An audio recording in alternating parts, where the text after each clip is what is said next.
Hello, everyone. Dr. Anthony Criniti IV here, also known as Dr. Finance. Welcome to the Dr. Finance Live podcast. I'm here with an amazing special guest today, Mike Alden. He's a 3 times Wall Street Journal and USA best-selling author. And as amongst many other things, he's also a very successful entrepreneur and a Clubhouse buddy, a very successful Clubhouse influencer as well. So let's give a warm welcome to Mike Alden. Welcome, Mike. How are you, sir? I'm fabulous, man. It's early though. Like I said, I'll get better. Thanks so much for having me. I'm excited to be here. It's a little chilly out here in Boston. I think you're in Philly, so it's a little chilly out there, a little chilly and rainy. So forgive me for wearing the sweatshirt, but it's getting cold now, so that's okay. No, it's okay. It's a beautiful fall though. We can't complain because in a month from now, we both know both our cities are going to start looking really cold as it gets closer to the winter. Absolutely. Yeah. It's just they say especially up in here in New England, if you don't like the weather, wait a few minutes, it'll change. Yeah, exactly. Well, Mike, welcome. So let's get started. First, I want to learn a little about yourself. Can you tell us about yourself some more? Sure. What do you want me to start? Want me to start from birth? If you want to, sure. So you're from Boston. Right. Yeah, I'm from Boston. Grew up here, just north of Boston, a town called Beverly, Massachusetts, the birthplace of the American Navy. Little tidbit there. Also, Beverly Hills was founded from a gentleman from Beverly, Mass. as well. So it's a coastal town right here in Massachusetts. Grew up in projects here in a pretty difficult situation, and battled through a lot of that stuff as a young child and some pretty horrific things. I'm an attorney by trade. Worked really hard to kind of get there, practiced law for several years. I still keep my license active. I don't really necessarily practice anymore. And I've been an entrepreneur pretty much my whole life since, I think you and I talked about this offline, since, the days of, the hot summers with lemonade and the paper routes and mowing lawns. And then the winters, I'm shoveling driveways and plowing with my stepfather and doing all those things that a kid like me and someone like you, a kid like you too, like these are the things that, we need to do to make money. So I've kind of had that entrepreneurial spirit pretty much since day one. Thank you, Mike. And we have a lot of similarities, just exclude the fact we're both from 2 related but different cities. We both grew up in relatively poor areas of an urban environment. Can you talk to me a little bit about your experience growing up? Yeah, I talk a lot about it. I grew up surrounded by crime, drugs, violence. You've heard me tell this story before. My mom's HIV positive. My stepfather died of AIDS. My father was addicted to coke. Kid I grew up with is in jail for life for murder. One of my brothers did several years for distribution. Another brother died of an overdose. My stepmother recently died of an overdose.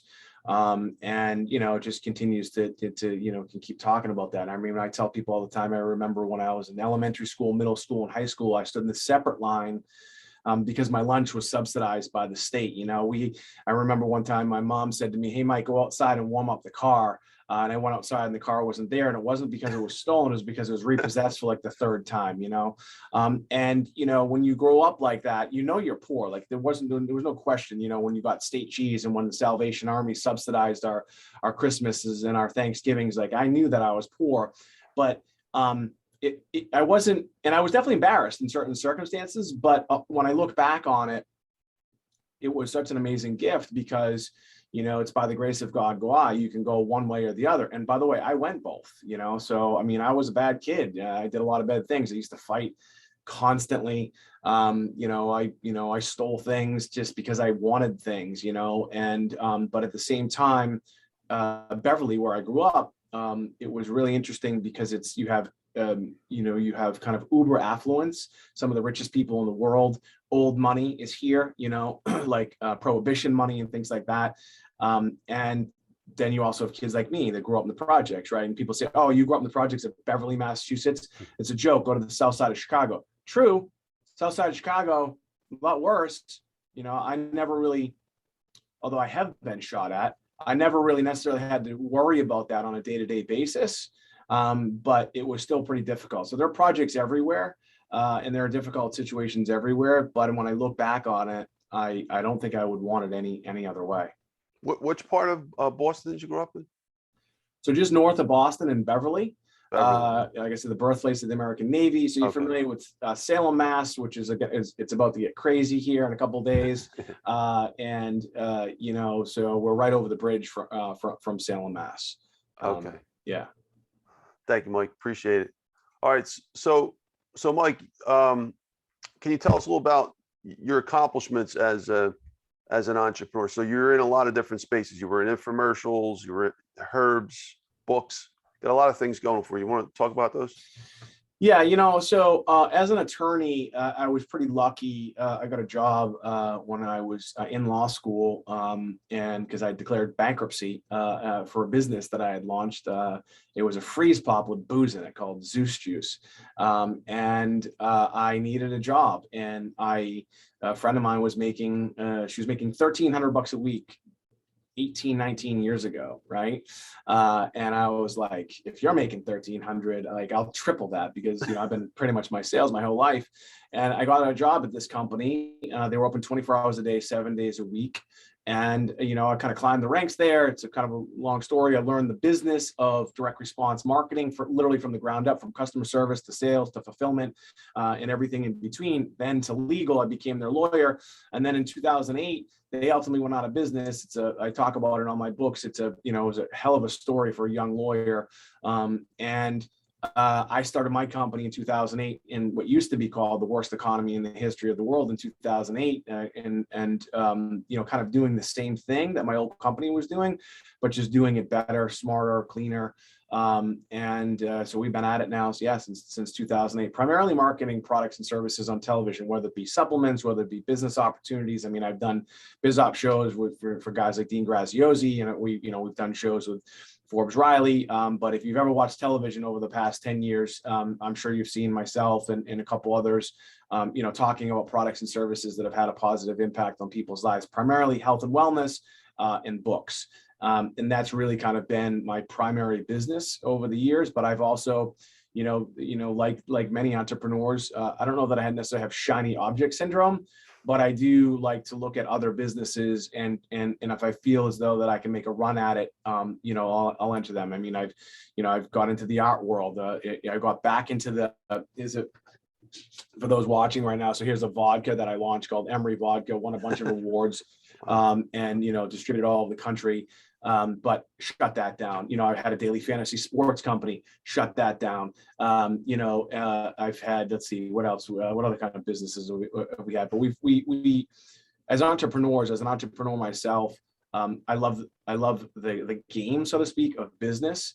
And, but what I've, I guess, really kind of been successful at is the world of direct response marketing, primarily on television and radio, which is a medium that is certainly changing. Thank you, Mike. Appreciate it. All right, so let's pivot a little bit. So you are a lawyer, like you actually are an attorney. Yeah. Why did you decide not to continue down the path of practicing law and go the route of like extreme entrepreneurism? Yeah, so what people don't realize too, as a lawyer, like anything, I know this, but a lot of people don't realize this, and I didn't even realize it either. When I first got a job out of college, I took a job selling cars, right? Mm-hmm. And I knew I wanted to go to law school. I knew I was going to be a lawyer, but when I got that job, it was probably one of the smartest things I ever did, because it really taught me it really drove home the fact that we're all in sales, right? And so as an attorney, you're in sales as well, right? And if you're going to do your own thing, you're going to put out your own shingle, so to speak, you're in sales more so than just working for a firm. And so I was in-house counsel at a company that literally the day I started, they were sued by the FTC, the FDA, the IRS came behind them, and then it went criminal. And I was making really good money. The company itself they were cowboys, and they were rebel rousers, obviously. And I was their lawyer. I didn't know any of this stuff, by the way, because it all happened before me. But to be able to then transition out of in-house counsel to a firm making the kind of money that I was making back then, I was making like $300,000 a year. it just wasn't a reality. And so, like I said before, I've always been an entrepreneur, and I just knew that I could do a better job than they did, and the other interesting thing about it is we did infomercials at that company, and which is what I do now, and have been doing for years. As a lawyer, there, I interviewed a lot of the guests. I vetted a lot of the guests live on set, and to learn about them, like for instance, like Dean Graziosi, we did his show, How to Be a Real Estate Millionaire. I brokered that deal. I put together the agreement. But I also vetted Dean. And Dean says, "Oh, I'm a multimillionaire. Prove it." Right. And so, but my point is that I learned all this stuff about direct response marketing better than anybody else. I knew I could sell, but I also developed the skill that I have now, that I don't think a lot of people have unless you're a lawyer, of being able to interview people, right? To be able to ask questions, to be able to listen to what they're saying. And that's something that you only get as a lawyer, or I guess unless you just naturally have it. So I just knew that I could do a better job interviewing people on television, even than my boss. And that's kind of why I did. And, our first year, we did 9 million in sales. The second, we did 20, and then 30, then 40, then we kind of held at 50. I think our best year was like 60, but we held that for a while. And so I think it was the right decision. But sometimes I do look back and say, I wonder what my life would look like if I was, maybe worked at a firm. Maybe I would say that it would probably be a lot more secure. So. Well, so Mike, that's I want to talk about the infomercials real quick, because that you really have held your ground in that space. For those out there, maybe you can explain what an infomercial is, because there is a newer generation that's kind of past. Yeah, I mean, it's so infomercials, the ones that we've done are long form. They're 30 minutes. My style of them is an interview style, where I sit across the desk, I interview somebody about a product or a service. They're called, sometimes they're referred to as a faux talk style show. Larry King, Charlie Rose type set. That's what it looks like. But it's, for those in the past, they remember like Billy Mays and Anthony Sullivan, and even my good friend Forbes Riley, who's been in, like probably hundreds of infomercials. And so, it's if you'd like some more information, pick up the phone, give us a call. We have trained representatives standing by that can answer all the questions. Plus, if you call within the next 5 minutes, ask how you can get Dr. Finance's book absolutely free with the order. Again, pick up the phone, give us a call. So that's kind of like that. That's, the type of the things that we would do. Now, infomercials are being done just online. If you look at guys like Tai Lopez, or you look at, a lot of these kind of like social media influencers, they're all just doing infomercials. And it's just a little bit different, where the call to action is a little bit different, and where they're going is a little bit different. The art of selling really hasn't changed. It's just the medium has changed. And so when you look at, guys like Tai Lopez, who are literally like this, like shooting, they're shooting like full length, kind of shows, Yeah. or Grant Cardone, like we were talking about. I mean, Grant's doing infomercials all day long. And they're doing it with their phone, so it's the same stuff. It's just a little bit different. And so that's kind of what we've done. And we buy time on television, and we bought time on television. We don't really buy a lot more time anymore, because it's changed. There are still 150 million people here in the United States that have cable, that still watch TV. But, my daughter, we talking about this, my daughter who's 15, and even myself, I stream, right? Or I'm, looking at stuff on demand. And my form of advertising is a little bit different. It used to be, you click through the channels and you would see like the lower third and say, oh, that's interesting to me. Now you have over 1,100 channels, right? So it's a lot harder to get people's attention than it was before. So you take that content now, same content that's compelling and interesting, and you try to figure out a way to get that online somehow, so that it can translate and then convert into sales. But it's definitely a different process. The old infomercial style, do you think that has a future? Well, it's really interesting, because if you look at companies like Beachbody, they're on television now. They're still doing well. You look at Guthy Renker, which is Proactive. They're still on TV doing well.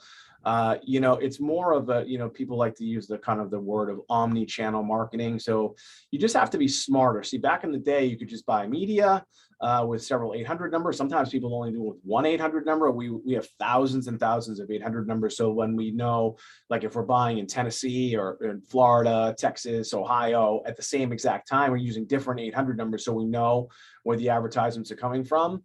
I don't think that it's dead.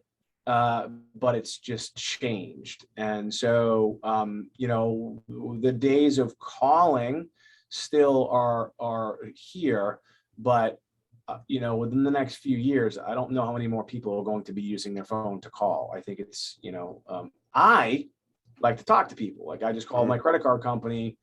I wanted to talk to somebody and I waited on hold to talk to somebody, and they're, oh, you want to go to the automated system, go to the website? No, I'd rather talk to them. So I still think there's going to be a contingency of people that want to talk.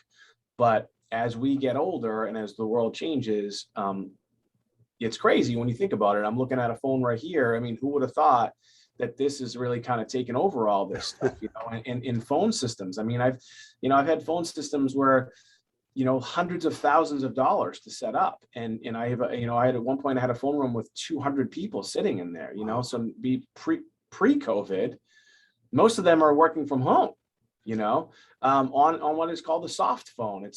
Or even on their cell phone itself, which is connected to our phone system. So the world of that, my world is changing. I don't know that it's going to be dead. I just think, like I said before, it's just where you market it. And you have to be, it's funny, man. Obviously, as a marketer, I really study it. And, and for those watching and listening right now, when you're online, people know this, right? Mm-hmm. To a certain degree, I think. But this is the one thing I don't think that people really know. And this is kind of happening right now. So you're online. Let's say you're on Facebook, click on something or whatever. Let's say you're just on Google and you Google, tape measures, right? Well, what happens next? Like, the next time you're on Facebook, all of a sudden you're getting targeted for tape measures, all these companies tape measures because of cookies and they're retargeting you, right?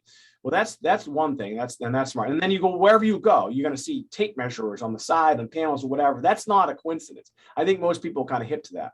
But here's one thing that's happening now. So now you're in your living room or wherever you watch television, that rectangular box that's on your wall, and all of a sudden you see an ad for a tape measure. Now that's not coincidence either. So that is a type of marketing that's happening right now. And a lot of it has to do what they call as device ID extraction. In other words, a lot of times people are using their phone to search, or they're using an iPad or something like that. And so they're pulling your IP address. They're cross-referencing your IP address, and they're figuring out where you are. Ooh. So and that's also dangerous. They're listening too. People don't realize, a lot of these apps are listening. I was just going to post about this on Facebook. I don't care. It doesn't bother me. Like, whatever. Like, I'm not doing weird shit. And if I am, who cares? Right? Because everybody's doing weird shit. But the weird shit isn't going to advertise to me on my computer. But I'll give you an example. I looked at this and I posted about this. I see all these especially on Clubhouse. I've never seen. I listen to these speak, and I can't believe they have a degree. They refer to themselves as doctors. And they don't even have a command of the English language. And it's not like English is their second language. Like, they fucking grew up here and they can barely speak, but yet they're referring to themselves as doctors. And so I see one of these like online universities and I was like, what is this? I click on it and I post, I'm like, it's universities like this that are really kind of screwing things up. And then boom, I'm getting an ad on television for that university that I've never heard of ever. And they're still continuing to market to me on television. So that is really interesting what's going on in the world of marketing. You have to be smarter, if you're going to spend media dollars. Thank you, Mike. Appreciate it. And yes, the point you made before, I kind of temporarily dismissed it because we're going to talk about your podcast in a little bit. But I do recognize that you did transfer that skill set from being a lawyer, that interview, inquiry, inquisitive skill set, to being able to conduct interviews. And I'm right with you. It is a skill set. It does take a lot of a certain personality type combined with the right skills that you've learned, acquired skills to be able to do what you do. And you have interviewed a lot of amazing people. So I commend you on that. We're going to get to your podcast in a little bit. I appreciate that. Thank you, Mike. All right, so we're going to pivot now to books. All right, so how many books did you write and what are their names? Yeah, it's interesting. So I've written several books, and my first book is titled Ask More, Get More. And that book was really going to be an infomercial product, which it was. And I was going to, I learned it from Dean Graziosi, where, it was going to be a lead gen, and then we're going to sell them stuff on the back end. This was in 2014. And as I started to write that book, though, I realized wow, I have some pretty cool stuff and some pretty cool content that is unique to me, but is also most of the information that you read today and that's out there, it's just distilled down from what we've learned from somebody else, right? I mean, it just is what it is. I did stand-up comedy for several years, and I saw a lot of the acts, or a lot of the bits are very similar, and in fact it can be a bit of a riff with comedians. Hey, you stole my shit. But so that first book, as I was writing it, I realized, yeah, it's pretty good. And so that book is called Ask More, Get More, and the title speaks for itself, and it really kind of it describes my life. Whereas I've always asked for things, and I've never really been afraid to ask for things, to a certain degree, right? Whereas people won't ask for anything, right? Because maybe they're taught, especially if they're taught like a Catholic or a Jewish upbringing, that's, if you're asking for something, you're gluttonous, or it's improper, or it's rude, right? And it's not about that. It's about, a lot of this for me is about asking for help and asking, just the questions so that you can get the answers so that you can move forward. And so if you don't ask, you just don't know. And so that book, Ask More, Get More, went on to do great things, sold all over the world, Wall Street Journal, USA Today bestseller with that. And, so I didn't necessarily set out to be a published author. I just, I submitted it to Greenleaf. And by the way, how it happened is I saw one of Grant Cardone's first books. I didn't know who Greenleaf was. And I'm like, if it's good enough for Grant, good enough for me. And that was a Greenleaf. They said, yes, but we want you to rewrite the book, which was kind of crazy. And so I did. And then that book, again, did great things. It also opened a lot of doors for me. And when I mentioned Grant, Grant Cardone reached out to me because when you went to any airport in the country, it was my book.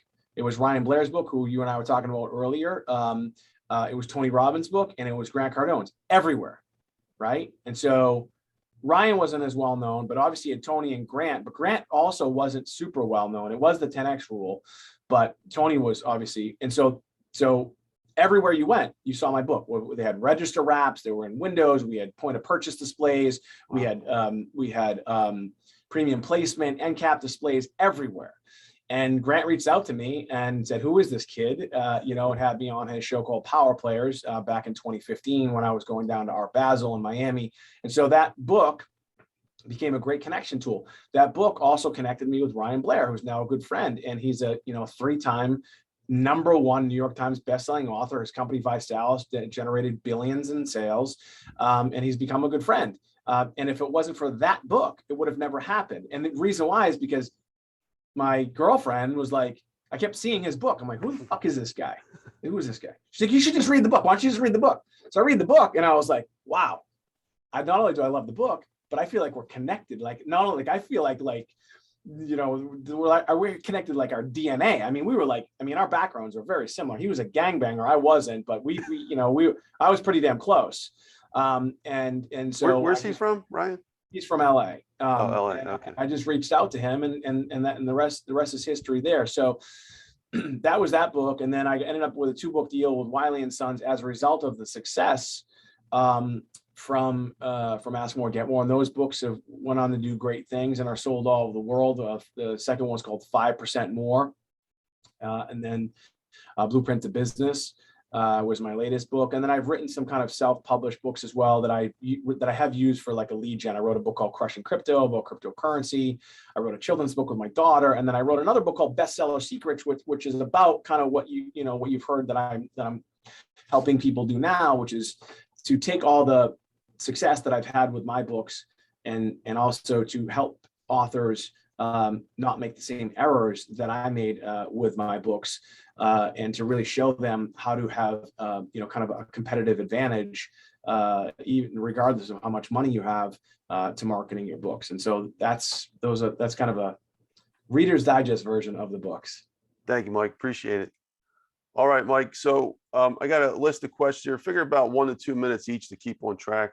All right. Why is marketing important? Well, I think marketing is easy. It's sales that's important. So, a lot of people can market anything. And I would consider myself a great marketer. I would consider myself one of the best book marketers out there. But that also entails sales, right? And so marketing is important. If you're not marketing, you're not growing, you're not introducing yourself, your business, your product to the world. And marketing can take many different forms. It doesn't have to be paid. It can be organic, like what people talk about. It could be, just posting on social, what have you. But if you're not marketing, whatever it is, if it's your business, if it's you, then no one's going to know about what it is you're trying to accomplish. So, and there's like so many subsets of marketing, right? But if you want to grow whatever it is you're trying to accomplish, you need to market somehow. And if that doesn't necessarily mean that you need to make sales on day one, that's okay too. But you just also have to figure out, if I'm going to market, what's the result that I'm looking for, right? People talk about ROAS online, which is, where I just say ROI, it's the same thing. Return on investment versus return on ad spend, it's the same exact stuff. So, you have to market in order to grow, basically. Yeah, basically that last point. Rate of return, they all hide under that. The same thing. Same thing, yeah. You spend money. If you spend $1, you better hope you bring in 2. Thank you, Mike. Yeah, and so to follow up with your other point, when you talk about marketing and sales, would you say sales is a part of marketing? Yeah, I mean, so that's the thing, right? So like I said, marketing is easy, right? So, and I'm kind of, painting a broad brush there, but so like I've had campaigns on Facebook, for instance, right, where all the metrics, everything that you can think of is like, they're like outliers, right?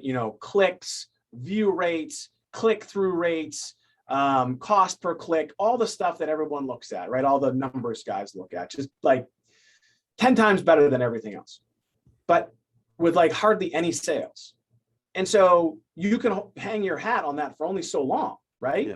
So you're like, oh, wow, like we're killing it. Like, our cost per click is like a fraction of a penny, which is unbelievable. And our view, and our average view is like over a minute, and like all these things and all these different metrics. And I've had multiple marketing initiatives like that, but no fucking sales. And so I'm like, well, what are we doing wrong? We got to be doing something wrong. Why are they clicking on it? What we're saying, is it clickbaity? Like something is wrong. Because if you're not making sales, then, then something's wrong. Unless, again, like for instance, like my podcast, right? So like I'll spend a real small amount of money just promoting a podcast each episode, like literally like $5 a day or something like that. No intention of selling anything really today, but it's more about branding Mike Alden and his podcast, right? So, if you again, it won't pay the bills if you have a great click-through rate, but you have no conversions, right? And so sales it's the end all be all. Like if you're not selling, sales makes the world go round, plain and simple. If you're not selling and no one's buying, you're not paying your bills. Awesome. That's a great way to put it. Thank you, Mike.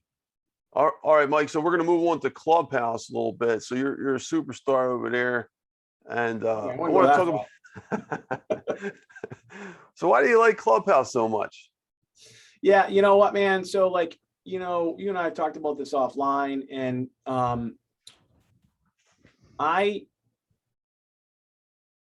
so let me back up a little bit, right? So like, I have friends on Facebook, right? I don't know how many, for those who are watching, I use my air quotes, and of the friends that I grew up with, people that I know, the people who've known me since I was a kid or whatever, there are certain things that I've kind of screamed about on social media because I see the huge upside for it, right? Yeah. One of the first things was cryptocurrency. No one understood it. I didn't understand it. I didn't get it.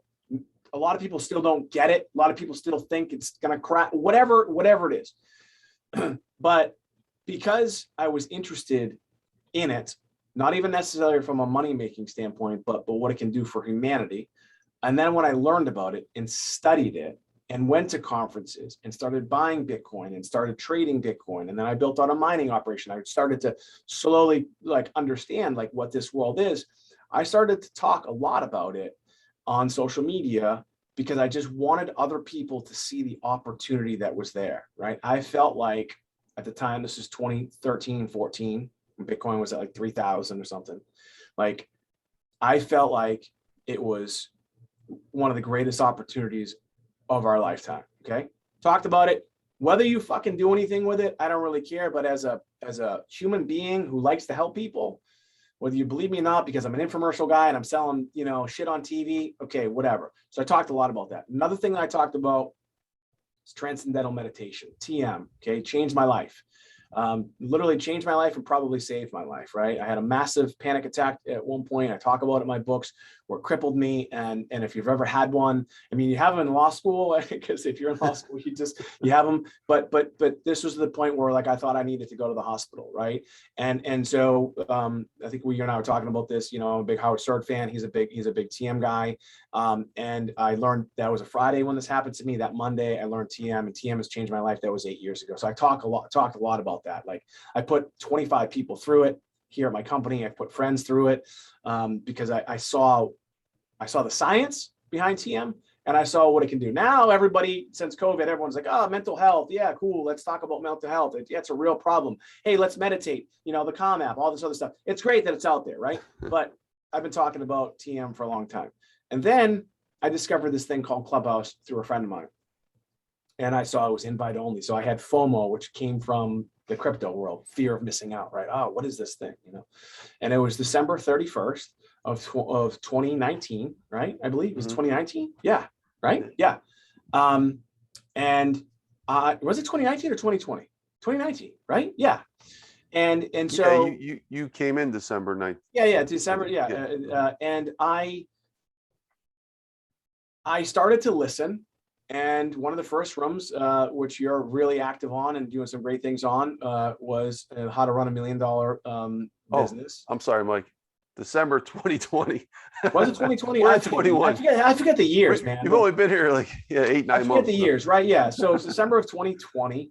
So again, the years are just like, the days are just so messed up. But either way, I got in and I started listening, and I was kind of blown away by what I was listening to. And then I started to really think about the access to people that you would never have before. And like you and I would have never met if it wasn't for Clubhouse. And there's been so many people that I would have never met. And then I started to learn things too, right?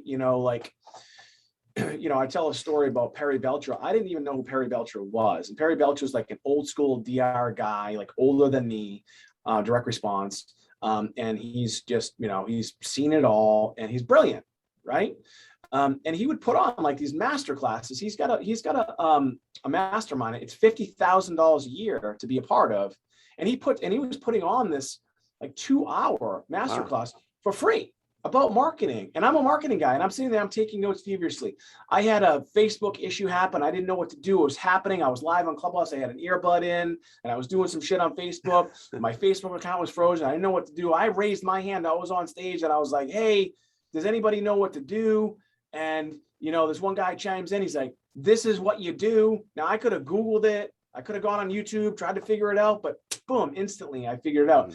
And then I started to, because it's just your voice and because it's live. And if you're a discerning person and you have the ability to kind of like, if you have a half decent bullshit meter, you can just kind of tell who's real and who isn't. And people can obviously tell that I'm real.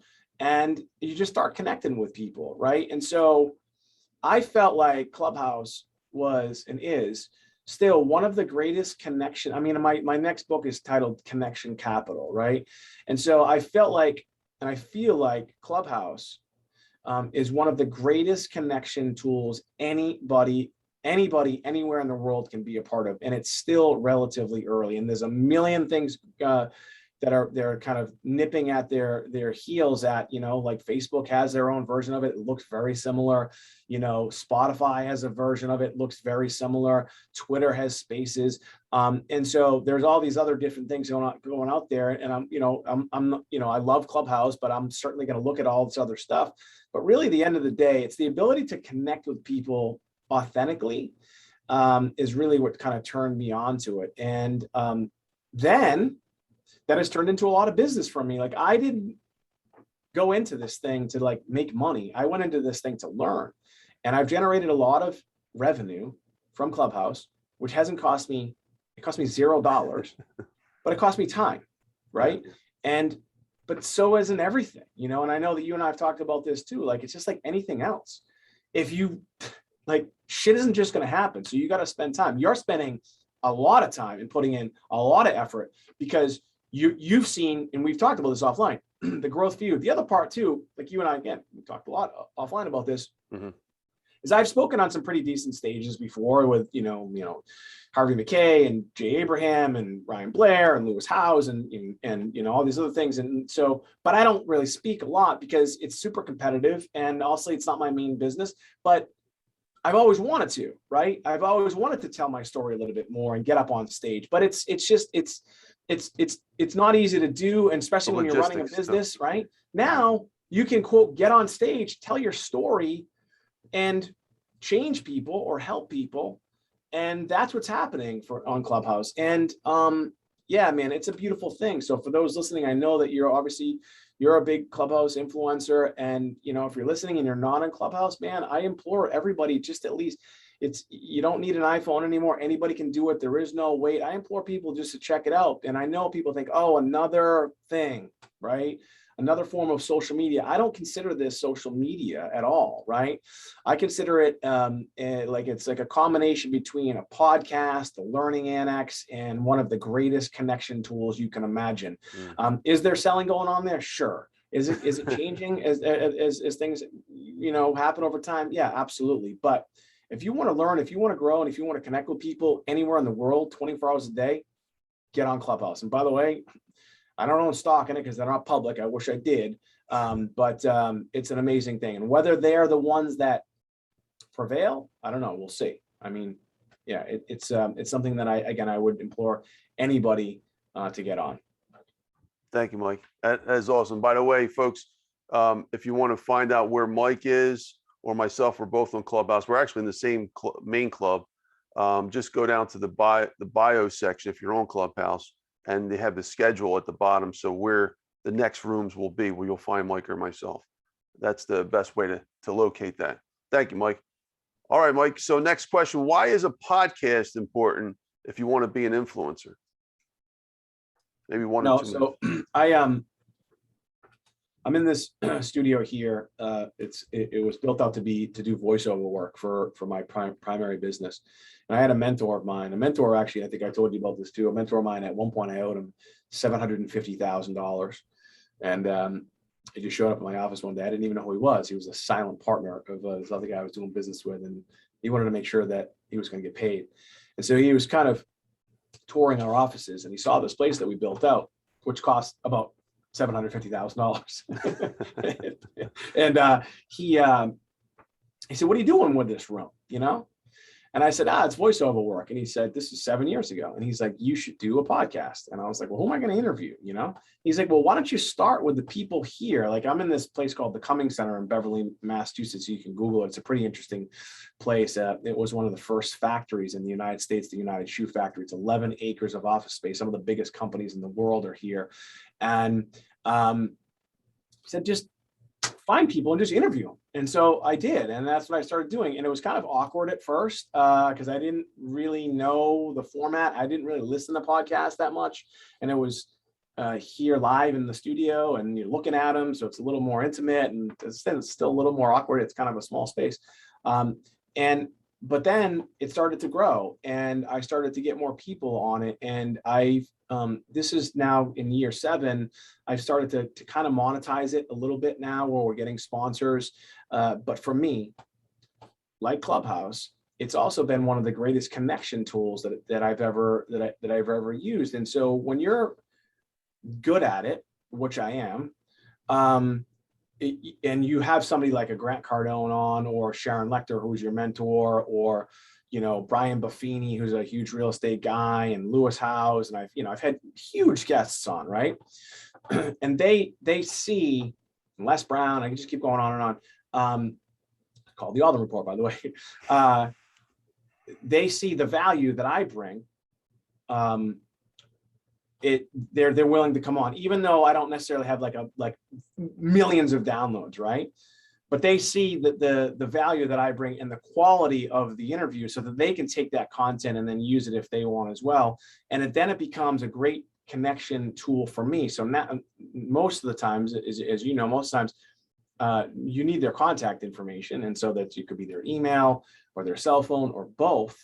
So now you're building your Rolodex with people, and you can also build a rapport with people fairly quickly before, during, and after the podcast as well, like the day of and then after as well. So I also tell people, if you're interested in growing your business, I don't care if your business is about doggy daycares. I'm sure there's podcasts out there about them. Start a podcast and don't worry about it. I had Casey Adams on. I don't know if you know who he is. Casey Adams was 16. He was a social media guy, 16. And I reached out to him because I was blown away by what he was doing in social media at 16, right? Come to find out, now he's 21. I just had him back on the podcast. Come to find out, I was the first one to ever interview him. His Instagram handle is @Casey, right? So this kid, when I scheduled him on my podcast when he was 16, it was no joke. It was in between dinner and lacrosse practice, right?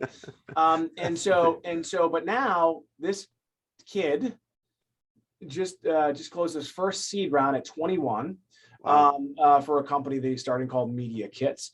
And I helped him actually with his book. I helped him get his book to #1. I did it for nothing because he was only 16 at the time. And so as a tool to grow your business in your connection capital, again, the title of my next book, nothing out there greater than that, because of that personal one-on-one connection. And lastly, the one thing I'll say to people who think about, I'm not a tech guy. I'm looking at like a mixing board, and I don't even know how to, I think I've turned it on and off. That's it. But just yesterday, I was in Maine. I had a scheduling conflict. I posted this on my Instagram. It's at Mike Alden 2012. You can see it. It's the second time I did it. Last time I did it, I did a podcast in my car, in a parking lot, at a rest stop in Maine. The woman that I did it with is a former U.S. ambassador. Okay, a former U.S. ambassador. She's worked at the Pentagon. She's worked for presidents. She is a very powerful woman. And there was no way I was canceling it, but there was also no way I could get out of this other thing. I screwed up. I had a scheduling conflict. I did that podcast in my car on my laptop using the Wi-Fi from my phone, connecting my laptop to Zoom so we could do it. So the reason why I'm telling you that is that don't worry about the equipment. Don't worry about the fact that I got some fancy microphone and you have your studio and all this other stuff. You don't need any of that stuff. If you really wanted to, you could do your podcast right from your phone. I'm not kidding. From your phone, with the voice recorder, with the headphones and the microphone that comes with your phone. It can be done. You just have to start doing it. My first infomercial that generated now close to $175 million. A lot of people talk shit on Clubhouse, like this shit's verifiable. I spent $6,000.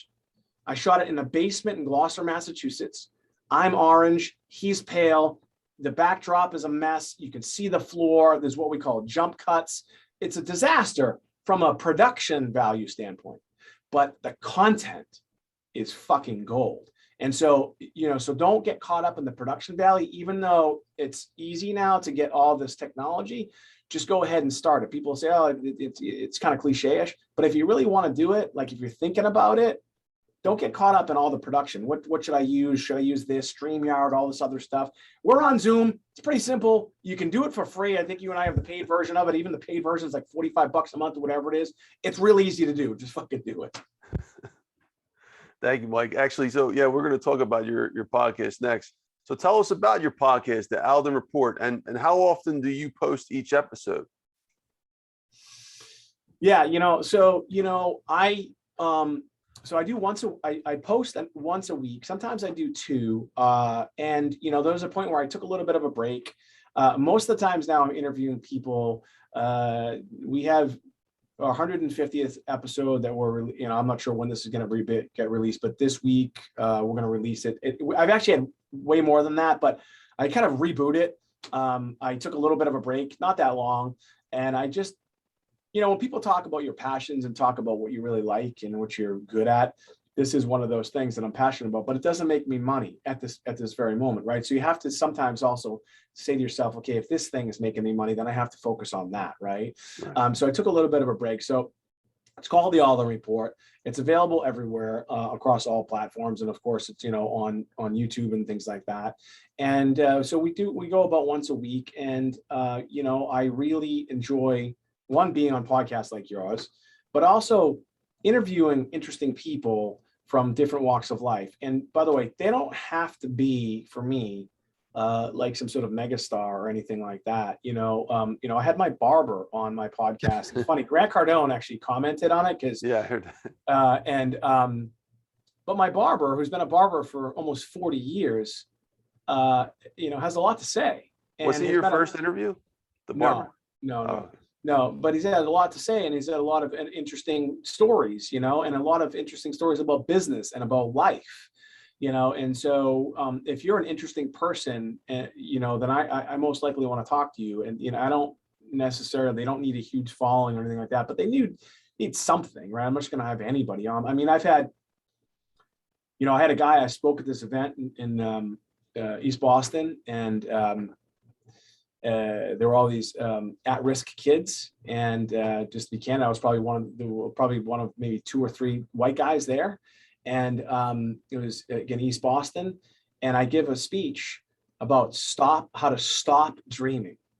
I tell them to stop dreaming. Now all the teachers looked at me like I was crazy, right? And I just started talking about reality. Let's talk about reality. Stop dreaming, start doing was basically the theme, right? Well, the guy that was speaking after me, he did 18 years in prison for shooting somebody. And his whole thing was about dreaming, right? And so he came up to me after. He was like, man, you screwed me up. So he's a motivational speaker now. He's turned his life around. And I had him on my podcast. I've had, former addicts on my podcast that are which Matt Gannum was on, and he's a poet, and he does like, kind of spoken word, poetry. And he did his poem right there live in front of me. And I get chills just thinking about it. So interesting people that are not only real, but also are trying to make an impact on the world is something that I like to get out there.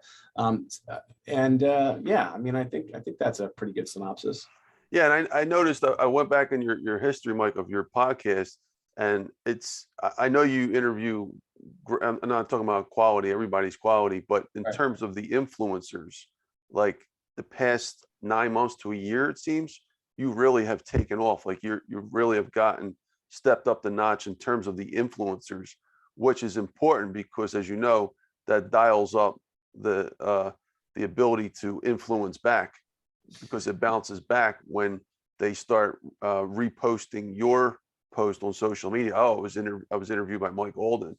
So any comments on that? Yeah, no, and it takes time too, right? And I've actually started to notice that now too. So 7 years, man, of doing it. And now I have like different PR agencies reaching out daily, trying to book people. And now we are kind of like filtering through some stuff because we're getting so many requests now, which is awesome. And, again, back to like this is honestly, if I could make money and sustain my lifestyle doing a podcast like John Lee Dumas or some of these other guys, like that's all I do, because I enjoy it that much. And so, but it's taken me this long to get to this point where now people are reaching out to me. So now when I reach out to, like, I have Tim Story, coming out, when I reach out to Tim and give him like, hey, these are all the people that have been on, or like Bradley, and I've had Brad, like, I don't have millions of downloads, hundreds of thousands, I think. Well, we probably have millions over the 7 years, whatever, but like not every day, right?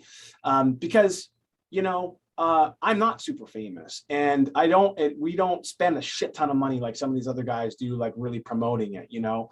I'm not a social media influencer. Like, this is what I love doing the podcast myself, right?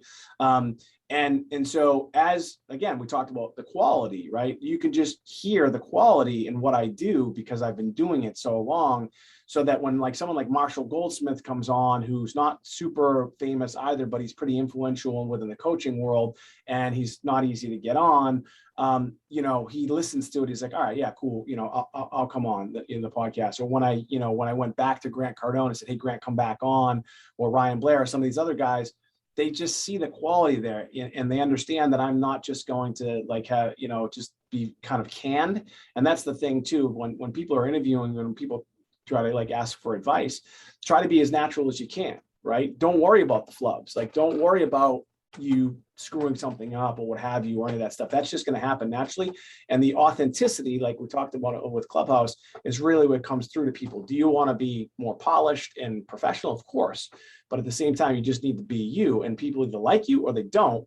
But you know, they're most likely going to like you if you do a good job. So yeah, the quality is really key there. But again, back to what I said before, you just got to start. You know, you have to start somewhere, because where's the end game for this, Mike? At what point do you actually start? And I'm wondering this myself. I mean, we're sacrificing a lot of time. When do we start making money? Is that what we're saying? When and how? And, you know, I mean, do we do sponsors? I mean, these are big questions I also got to figure out. I mean, I know how to do it, but it's like, do I want to do that? Will it really sacrifice the quality of what I'm trying to do? So there's a lot of where's different your ways thoughts on it? There's a lot of different ways to do it, right? So you can do like the affiliate world, right? So like I have a couple different advertisers who, you know, they'll pay us if a sale is made, right? So there's that, which, you know, like, you know, I think like Tommy John we have, and this company called Penji, and Scribe, the company, the publisher. So we do stuff like that, or we just do a straight up paid, you know, one as well. So I do like a pay per episode. I don't always do it though, right? Because I think I just want to mix it up a little bit. I don't want people to think this is just really just a medium to just advertise and make money. So that's kind of what I do, you know. So I say to people like, look, or companies, if you'd like to sponsor this episode, like, you know, so if you're in the coaching space, or if you're in the kind of the personal development space, and you know who John DeMartini is, you might want to consider advertising on that podcast. You know, I had Natasha Grano on. She's got 6 million followers on Instagram. The New York Times just covered her wedding. She's massive on Clubhouse, and she wrote a book about the law of attraction. And there's a lot of people that have written books about that. And another guy I know who I met on Clubhouse wrote a book called The Last Law of Attraction Book You'll Ever Need to Read. He advertised on that podcast. It just made sense for him. So yeah, I mean, I think there's a lot of different ways. I'm still kind of figuring it out as well. I really like that, the method that I'm saying. What other people do is they'll get a sponsor for the whole year, right? So they'll say, hey, Bank of America, this is my podcast. It's about finance. Do you want to sponsor the whole thing? Call it 75 grand or something. And you're the sponsor for the entire year. And I'll agree to do, 50 episodes a year or something like that minimum, I know people that do that and are pretty successful with that as well. So you make that one sale, which makes it a lot easier. One sale, and then you're done, so. But I think this is you haven't even been doing it for a year, right? Right? No, not even. Yeah. You're the 27th episode, I believe. Yeah, I mean, and your trajectory is just so much faster than March. Yeah, March. So you've had some pretty big guests on. So I think you just keep doing what you're doing, and ask for a sponsor. That's it. By the way, that's Mark Victor Hansen. That's the name of his book, Ask. He kind of came on the show too, and he was telling us about it. And when I was hearing you talk about your book, I'm sorry to sidetrack. Yeah, it's basically along the same theme. It's like that if it works for people like him, the #1 nonfiction bestseller of all time, like, it can work for anybody. And you're absolutely right. Ask more. just keep asking. Yeah, so a lot of so it's like, here's the book right here, and again, and so it's like, that's what it looks like: ask more, get more. And so, like Ryan Levesque came out with a book called Ask, and unfortunately you can't trademark the title of a book. Like I said before, like my books and pretty much every book that you've read is just someone else's version of what they learned from someone else, dating back to like biblical times, right? And so like there is, I was spoken at an event with Harvey McKay, and he got up on stage and said, look, there is no new pill, powder, or potion in the world of success. Like nothing's changed. Technology has changed. It makes things easier, it makes things faster, but the principles are pretty much still the same. I know that you're connected with the Napoleon Hill Foundation. Like I'm a huge fan of Napoleon Hill and the law of success and like all that stuff. I mean, the book was written in the early 1900s. It still applies today. When he's talking about making $10,000 a year, that's now you just multiply that times whatever, and maybe that's $200,000 a year. It's all the same shit. And so if you have your own version of it, cool. Let's talk about it, because you might. And that's the thing that I also learned on Clubhouse, by the way, that I had kind of trouble with. When you got guys like Grant Cardone and Bradley and some other guys that are kind of maybe playing on a bigger level than me, it doesn't mean that my story doesn't have value. It doesn't mean that my story isn't going to help people. So if you have that story that you want to talk about in your book and you want to get it out there, by all means, go ahead and do it.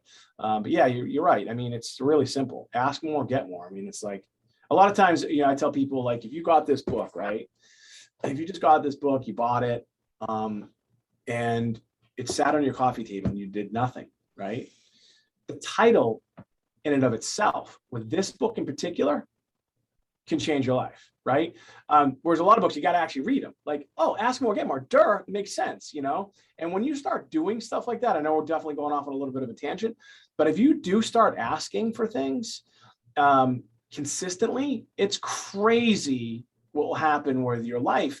And I get people all the time and be like, hey, Mike, geez, I asked for this. You wouldn't believe what happened, and it's just like, well, yeah, I was just at a retail. So I have a clothing line. Of course, I'm not wearing, I should be wearing it. It's called Wicked Happy, right? From Boston. And so I'm at one of the retailers myself. That's why I was in Maine yesterday, by the way. And, she, this guy, you could tell he was not from around here. I don't know where he was, maybe from England or whatever. And you don't see this in the United States that often. He was going to buy a hat. It wasn't one of my hats, it was a different hat. And he said, is that the best you can do? Now, you go ahead and do that at Marshall's, or go ahead and do that at Kohl's or whatever, right? If you walk to Kohl's and you take your clothing and you go to the register and you ask them if they can do better on the price, the clerk will look at you like you have 7,000 heads, like you've lost your fucking mind. But here's the crazy thing. If you go to the register at Kohl's with your stuff and you ask them if they can do better on the price, you will be surprised at how many times they will, because I've done it at major retailers. And so it's simple things like that people are afraid to do. Why are they afraid to do it? Well, they're afraid to do it because they're embarrassed. They feel like, oh, well, I'm cheap, or it's improper, or whatever. Well, you know what? Every rich person I know, that's what they do, right? They're always asking for discounts. They're not cheap or any of that stuff. They know the value of money and the value of time. And again, ask more, get more is the stuff that I've learned from other people. It just works. So, I've done it. Like I was with my girlfriend at Marshall's. I bought a toilet roll dispenser. It was $12. It had a little ding on it. I asked them if they could discount it for me. The clerk, like her head exploded. She didn't know what to do, right? Just manager, I'm standing there, my girlfriend, she's like, it's $12. Like, what's wrong with you? I'm like, well, it's a thing on it. I mean, I figured, and they probably got it really cheap anyway, and they took $2 off, right? And so it's like little things like that I think that people, it's so simple that people just don't do because they're nervous. They're afraid what will happen, but who cares? Like if someone says no to you, whatever. And one more, I know I'm on a tangent. I was in Saks Fifth Avenue. I bought a Mont Blanc pen, right? Just because I just want to be a big shot and buy a fucking pen, right? And it's like $1,100 for this pen. By the way, they suck. I don't have it here. Like I'd much rather write with this. What is this? A Bic that I'm chewing on. This writes way better than the Mont Blanc pen, right? So it was $1,100 for this pen. Saks, Fifth Avenue.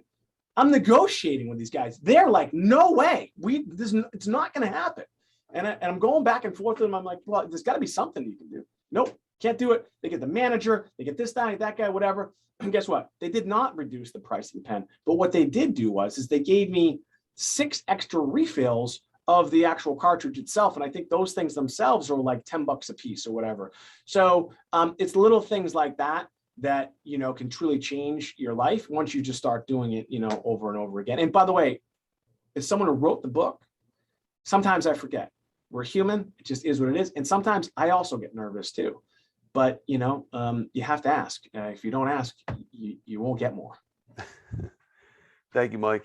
That actually, your last tip, I had a similar thing in my second book, The Most Important Lessons in Economics and Finance.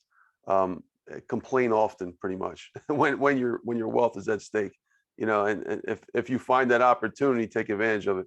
But there's definitely that balance, of course. You're weighing out your time, like how much was your time worth to get that extra $2? Sometimes we do it for the hunt, but yeah, I've done it at the drive-through before. It drives them crazy. Like, what? I had to put on years ago. I put on Instagram. I tried to negotiate a Diet Coke at McDonald's. So they're like,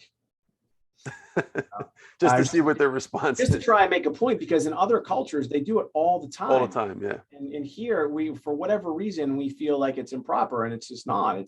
And there is a skill in doing it. It's not, there is a way to do it properly. There are certain things and phrases that you can use that they kind of cross through the subconscious mind and just break down the barriers for people that would normally say no. But because of some of those like little things that you said, a lot of it comes down to helping people, right? And a lot of times is, I'll say like some things like, and one of the things that I say, is there anything else you can do for me?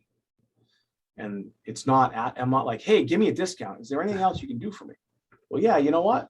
Sure. We get this special or whatever. Or we get this manager's code that they'll scan to get like a discount. Those are the little things like that I'm talking about. By the way, I learned this shit too, like selling cars, right? Because when you negotiate with people, they come in, they've got this barrier and they just want to negotiate and they want to negotiate and they want to negotiate. And so the car dealer knows that. They know that customers are going to come in and negotiate. And then you have the people that don't negotiate, and they're the ones who get killed. But the ones that negotiate, usually end up with a better price. Sometimes the guys that push it too far, like you said, are the ones that actually screw up, and then they. But these are just the skill sets that you just learn. But at the end of the day, it is just about asking. Thank you, Mike. Appreciate that. So going back to the podcast, can you tell us maybe real quickly some of your most memorable interviews that you had? Maybe 1 minute or so. Yeah, there's been so many. I think, I go back to Nolan Bushnell, who's the founder of Atari and Chuck E. Cheese's. And so, my first book, again, Ask More, Get More. I had a guy named Larry Benet, who was on my podcast as well. He's a good friend of mine. And he is one of the most connected people I've ever met. In fact, the reason why I got a 2-book deal with Wiley & Sons was because of him. And I was at an event with Russ Whitney, who, if you know anything about real estate, is, one of the original kind of infomercial real estate guys, super successful, was in New York City. I didn't want to go. I knew Russ, but I didn't know him that well. Kevin Harrington, who wrote the book Mentor to Millions, the creator of the infomercials, said, Mike, you should go to this thing. So I go. And, Larry reads my book and he says to me, he says, Mike, would you like Nolan Bushnell would you like to meet Nolan Bushnell? And I'm like, who's Nolan Bushnell? He's like, he's the founder of Atari and Chuck E. Cheese's. You talk about in your book when I was 14, I forged my birth certificate to get a job at Chuck E. Cheese's because I was poor. By the time I left, I was 17. They thought I was 18, and I was literally running the kitchen. And I learned so much at Chuck E. Cheese. And I talked about that in the book. I talked about, truly the value of the dollar, truly the value of systems and working together as a team, and what it really means to have a process in place on how to make the dough properly, what it really means to have consistency. When you go to McDonald's in different parts of the country, for the most part, it's the same thing. Even all over the world, they might just call it something else. And so I talked all about that in my book. And not only did Nolan Bushnell endorse my book, but then he also came on the podcast. So for me, that was like kind of like one of the bigger ones.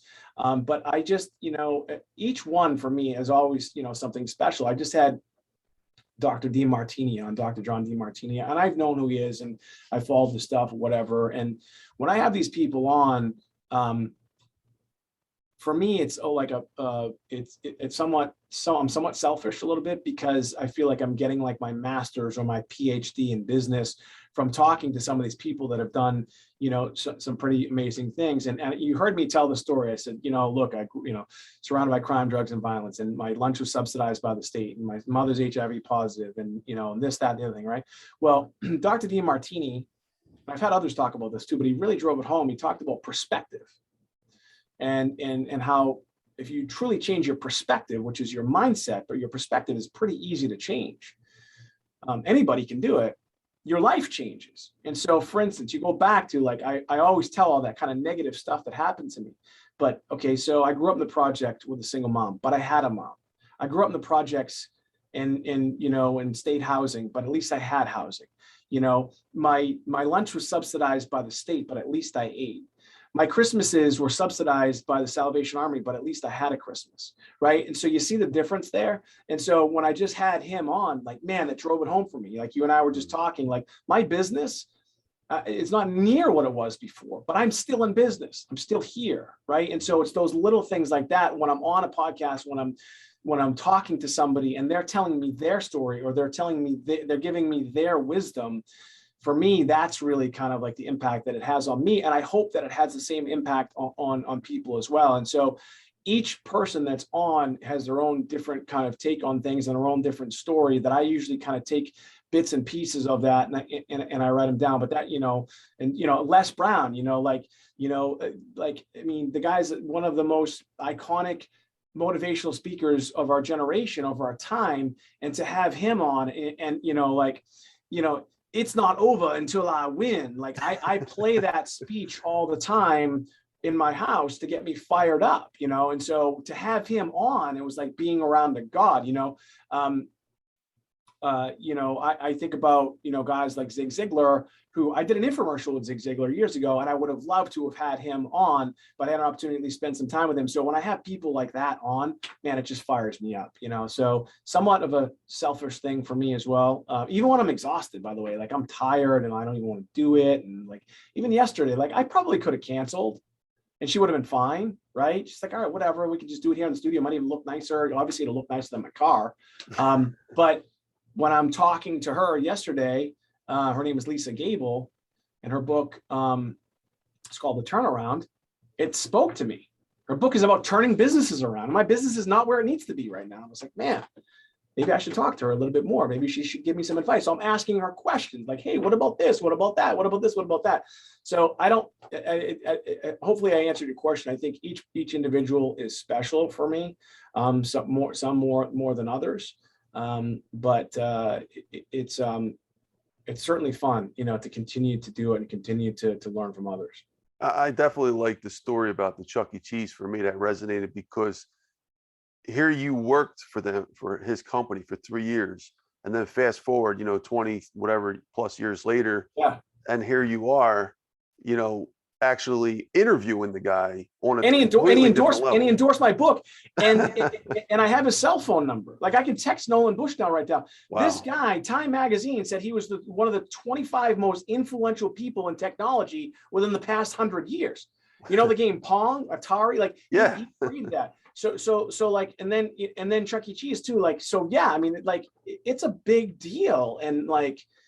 To like you said, to fast forward that, to like, holy shit. That's a testimony to your life. I mean, the progress you've made. It's amazing. Yeah, right? and it was like, it was wild, to have him on and an honor as well. And even like Les, to have to somebody like, when you're listening, I listen to his stuff, and there's a few more people that I'm trying to get on to that, like, I can't wait to have them on, because I was like, hey, like when I had Grant Cardone on, first I was on his, and then he came on mine, and I told him the story about how we even got connected and how Grant had an impact on my life based off of really kind of his books. His first book, Sell or Be Sold. If you're not finished, if you're not first, you're last. It was even before the 10X rule, but the impact was, I saw his books at Hudson News at the airport, and I was like, who's his publisher? His first publisher was Greenleaf. I'm like, good enough for me. His second publisher was Wiley & Sons. That's how I picked my publishers. Wow. And I told Grant that, and so it's like a little, and then to have him on, and to be around him. I've been around him. We're not like best friends, but I can also text Cardone too, you know, and he's huge on Clubhouse.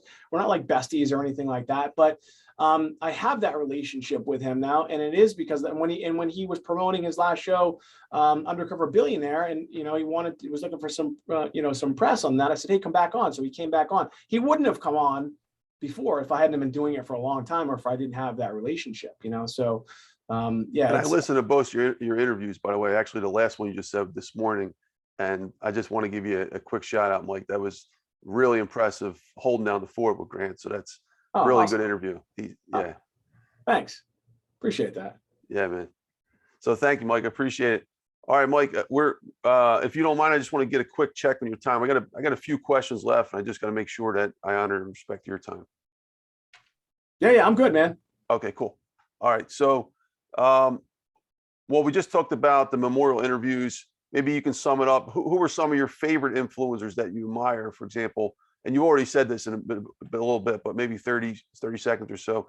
Who are some of your favorite influencers that you admire? For example, Grant Cardone, Sharon Lechter, et cetera, and why? Wow. You know, I haven't really thought about that. And the reason why I don't necessarily, no one really jumps out at me, because I think a lot of times we get, we're let down a lot by because we don't, you know, I'm not like, again, I'm not besties with Cardone. I hung out with him like once, and you know what I mean, and had him on my podcast a couple times. And so, you know, and so it's hard for me to kind of say that. I think for me, it's not necessarily the influencers. It's the people that you don't know about that have had a real impact on my life. And you know, we can go back to my parents, they're both still around, by the way, right? But then it's also, again, it's the people that I've met in business, like the guy I talked about who told me about the podcast. His name is Charles Parisi. He actually owns a company called Cloudcast, which is a podcasting network now, and we're looking to probably do something together on that. And he, you know, he's not a business coach. He doesn't charge. It's none of that stuff. But he's like, Mike, anytime you need anything, you call me, you know. And he's, you know, he's older than me. He grew up in the projects in Brooklyn. And, you know, so it's guys like that. And I have friends, you know, I talk about in my book, Connection Capital, and I've talked about it in some of my other books as well. It's just people that I've met that have done not necessarily like huge things, but are just, they've lived life longer than me, and they've seen a lot of different things. And for them to spend their time with me and to give me advice and to listen to me and to literally allow me to kind of like cry on their shoulder, and sometimes like literally, because business is fucking hard, man. And when you get beat up and when you have all these things happen to you, it's emotionally taxing. And so to be able to have those friendships for me is super important. Like, okay, you know, I have a friend of mine, my best friend, his father, no one even knows who he is, and but he's very successful, and I knew that. I actually helped him in an M&A deal in one of his businesses, and it was a huge deal. And I just reached out to him, you know, a while back. I've never really asked him for help, and I was like, look, you've been in business for 30 something years. I know you've seen peaks and valleys. This is what I'm going through. What do you think? Right. And he's when I say blue, he's a machine shop guy. He's a machine shop guy, right? He's like as blue collar as it gets, you know? And I never asked him for like business advice, and you wouldn't believe the advice. It was the best advice I've ever got. And he was like, you know, I'll tell you the advice he gave me, because I had all these challenges. He says, Mike, take all your challenges and I want you to rank them A, B, C, and D. Mm-hmm. Take all of your A problems and solve them. Once your A problems are solved, your B, C, and D problems will probably go away. The other thing I want you to understand is whatever it is you're worried about, and this is such great advice, whatever it is you're worried about, 99% of it will never happen. So stop fucking worrying about it. And I was like, whoa, you know what I mean? And it was such sound advice from a guy that, again, is literally a machine shop guy, but super successful. So yeah, for me, it's truly the relationships and the friendships that I have, to be able to just talk to people that have been through stuff, and to so like an influencer, I wouldn't say that one in particular really has had that big of an impact on me. It's some of the influencers that I'm friends with, that I'm really friends with. The value in that is to be able to pick up the phone and call them and talk to them about whatever it is and just ask them for advice, and knowing that there is no ulterior motive. And that's when you know you have like true friendships. You know, I talked earlier about my friends on Facebook. Most of them, even the people that I grew up with, aren't my friends. They're just not. And I don't fucking care if they hear this or not. It doesn't bother me. Unfriend me. I don't care. The people that like I can text or call and say, hey man, this is what I'm going through, or I need help here. Those are the people that I value the most. That's awesome. Thank you, Mike. By the way, Mike, you've got the award for the most F-bombs on my show. Good. They're called sentence enhancers. And I'm surprised you don't use them as much, because, you know, you're from Philly, you know, so I'm from Boston. So. Right? Oh yeah. No, I definitely do. Not just, you're a professor, so you're a little more like high, you know, a little, you know. My ex-wife said to me, she says, you know, when I became a lawyer, she's like, you're a lawyer, you need to start acting like. And I was like, well, you think I'm going to drop F-bombs like when I'm in federal court, you know? I'm just joking, by the way, Mike, because I was in the real estate business. I mean, that's like common language. Every one out of every 3 words, you have to say it, or you get no respect from all the people that's trying to build your house. When I was in high school, I was class president, and all my buddies had a bet that I was going to swear at the speech, at the commencement speech. I was like, there's no way, it's not possible. It's a written speech. And I did. That's funny. In high school. In high school. Jeez. All right. Thank you, Mike. Appreciate it. All right. So Mike, what role has Kevin Harrington from Shark Tank played in the ascent of your personal brand? And we already kind of talked about infomercials and herbs, but if you want to. That's funny. I'm staring right at it. Look, I was going to mention Kevin, because Kevin is also one of those guys that I was just kind of referencing, where, you know, Kevin has had a lot of success. He's also seen a lot of difficult times too, you know, and I talked about my book, Connection Capital, and Kevin was introduced to me through another friend of mine. His name is Mark Bigelow. He introduced me to Kevin, and then Kevin actually introduced me to Russ Whitney, who I'd mentioned to you earlier. Russ Whitney then introduced me to a guy named Larry Benet. Larry Benet then introduced me to Nolan Bushnell. Larry Benet also introduced me to Wiley and Sons. So that see what I'm talking about, the Connection Capital there. So Kevin, and his advice and his kind of mentorship. I mean, he wrote a book called Mentor Millions, has been great. And he also, like, you know, he does a lot of deals, he's got his hands on a lot of different businesses, and we've done some deals together. But a lot of times, if I need to call Kevin or text him or just ask him a question, he has no ulterior motive. He's introduced me to people that I've gone on to do some things with. And, you know, I remember I was at an event, a wealth building event, Russ Whitney's event that I spoke at. Russ Whitney asked me, again, infomercial guy, Kevin Harrington, a couple other guys. He says, Mike, I want you to give a speech about infomercials and direct response. I go, Kevin Harrington's here. I'm like, you want me to do this? I just ask Kevin, you know what I mean? Kevin, like, are you kidding me? He's like, no, I want you to do it. So I did an 1.5-hour speech about, you know, direct response, marketing, and infomercials, and Kevin's there. And one of the mornings, like 3-day event, I had breakfast. I wanted to meet with Kevin. I said, hey, you know, can we get together? He's like, how's 7 a.m. for breakfast? I'm like, 7 a.m. Okay, cool. So we had breakfast, and I would just grill him, ask him questions like, hey, what about this? Or what about, he started speaking a lot. And I was like, well, because he hadn't done that for a while. I'm like, what exactly are you doing? So he would just give me advice on that type of stuff. So he's had a very big impact, you know, on my life because of, again, the Connection Capital, and we have a real relationship. Are we like best of friends? No. But if I call right now and he's available, we answer? Absolutely. Right. And so he is the type of guy that, again, he's done it. He's the creator of the infomercial. If Kevin Harrington hadn't created the infomercial, you and I wouldn't be talking.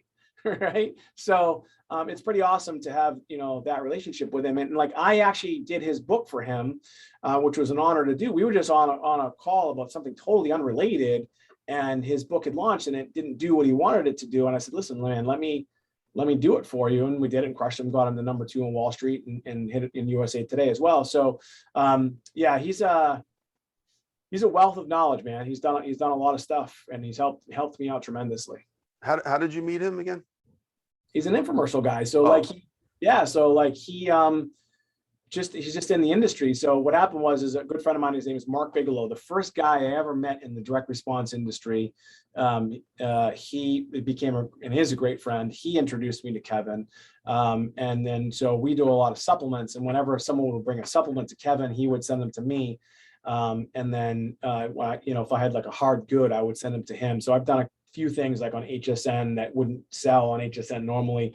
I refer that to Kevin, and vice versa. In fact, that's what we were talking about a couple when his book was out, like last year, about a supplement thing that we're doing. He's just, he's an icon in the infomercial world. Bigger, I think, than what people really understand Shark Tank. He's literally the creator of the infomercial. Like when there was dead time in the 80s, and you have those screens, if you can go back and look, and it was just it was like the rainbow, and it just had that noise, beep. All right. Kevin's idea was like, man, what are we doing with this time? Like, shouldn't we let's do something with this? And he just started calling stations saying, hey, if I could advertise there, and it's like, sure, $50, $10, whatever the number is. And then he did the same thing in the UK. The UK didn't understand infomercials at all. See, infomercials, if you look at the history of them, they actually, one of the first kind of infomercials is really PBS, right? PBS is doing like the telephones and stuff, right? And so they were doing that kind of first, but Kevin had the idea of like, hey, let's do this on actual stations. So yeah, it's pretty awesome. Thank you, Mike. Appreciate that. All right, so quickly going back to the author, what type of author do you feel is perfect for a collaboration book? Maybe 30 seconds. I think, we talked a little bit about this before. I think the nonfiction business world usually kind of translates well. I couldn't see it like a fiction, like a novel, or anything like that. I think a nonfiction business book, makes sense, especially if all the authors are aligned. I think that's the answer. Okay. Thanks, Mike. All right. And how does being a USA Today, Wall Street Journal, or a New York Times best-selling author help to increase the value of someone's brand? Maybe 30 seconds. Yeah, I mean, it's something that if you hit any one of those, if you had to rank them, it would be USA Today, Wall Street, New York Times. And so if you're USA, Wall Street, like myself, I chase the New York Times. I haven't got there yet, but you put yourself in an elite class of authors, and people do understand that. It doesn't mean your book is a great book. It just means that it sold well, and it does open doors for people. And so it also is a huge credibility builder, so to say that you are that, really helps with people, because I'm an infomercial guy. People don't know my background. They don't know that I'm a lawyer. They don't know any of that stuff. They might say, oh, he's an infomercial guy. But the fact that I'm a 3-time Wall Street Journal, USA Today bestselling author, my books are sold all over the world and they're translated in multiple languages, that's a huge credibility factor. Have those books made me money? No, but it's the indirect result of those books. And so that's connection capital, like you talk about. It's connected. I think it's connection capital. And I think it is still today a very powerful marketing tool to open doors and to get to that level. I say, look, if you have the resources, then I would certainly try and do it if I were you, especially within the business world. Thank you, Mike. All right. And next question, how much does it cost to become each of these bestsellers, and how do you become them? A lot of money. Yeah, I mean, it's hard work. I was just on the phone with Lisa Gable yesterday. Again, she's, the book that I'm working with her on, and it's called The Turnaround. And, a lot of authors don't understand. They don't realize that they think that they're done when they write the book, and, they put together their book, and, maybe, they got a huge publisher like Simon & Schuster or something like that. And they feel like just because that's all been done, that, because it's a long, arduous process to even get there, and then to get the book done, and then to get it out, you think that, that it's just going to be, well, it's not. And so I tell the people this all the time, it takes military type precision to truly market and sell a book. The reason why Kevin Harrington, the creator of the infomercial, the guy that's generated for billions and billions of sales and sold all sorts of things, a lot of the stuff that you have in your house, the gadgets and things like that, are a direct result of Kevin Harrington. And he came to me to market his book. That says a lot. And it's because I've spent millions figuring it out, millions. And do I wish I had some of that back? Sure. But also, again, maybe you and I wouldn't even be talking today. So it's weird, to see like where the future is going to take you. It does take a lot of money to get to those lists, because there is huge value in it as well, because you do become, in an elite class of authors, the top 1% or even 0.5% of authors worldwide that have ever achieved that. So it's not a inexpensive proposition, and it's usually not something where you're going to see an ROI on day one. So if you spent X amount of dollars today, you're not going to see that return in book sales. It just doesn't work that way. Where you're going to see the return is after, right? So I mean, I've talked myself out of sales, and by the way, it's 5-6 figures, okay? And so, to do these types of campaigns. And if you're looking at how am I going to make my money back today, then it's probably not for you. But if you're looking at it like, all right, how am I going to increase my speaking fees? How am I going to potentially bring people into my ecosystem and to, sell them things that I'm trying to sell, then that's the way to look at it. But if you're just that you just want it and it's an ego play and you don't plan on making any money and you can afford it, cool, do that too. But if you're just going to do it and think that all of a sudden riches are going to come, it's not going to happen, right? And I've literally talked myself out of sales, because when I do this for people, I look at it like it's my money, right? I don't care if it's 5,000, 50,000, 100,000, whatever it is, it's still real money. And so I don't like wasting money at all. And so if you're going to spend, again, 5-6 figures with like my company to market your book, I think you should have a plan. And by the way, the reason why I'm so adamant about this, I didn't have a plan. This book, Ask More, I spent like $700,000 marketing this book. I wrapped NASCARs with that book. You could see it. You could just put Ask More, you probably Google Ask More, Get More NASCAR, and you'll see it. Like we crashed with Danica Patrick. My first race was the Daytona 500. I did multiple races, not some little dirt track. I sponsored the guy in the World Series of Poker. I did crazy shit.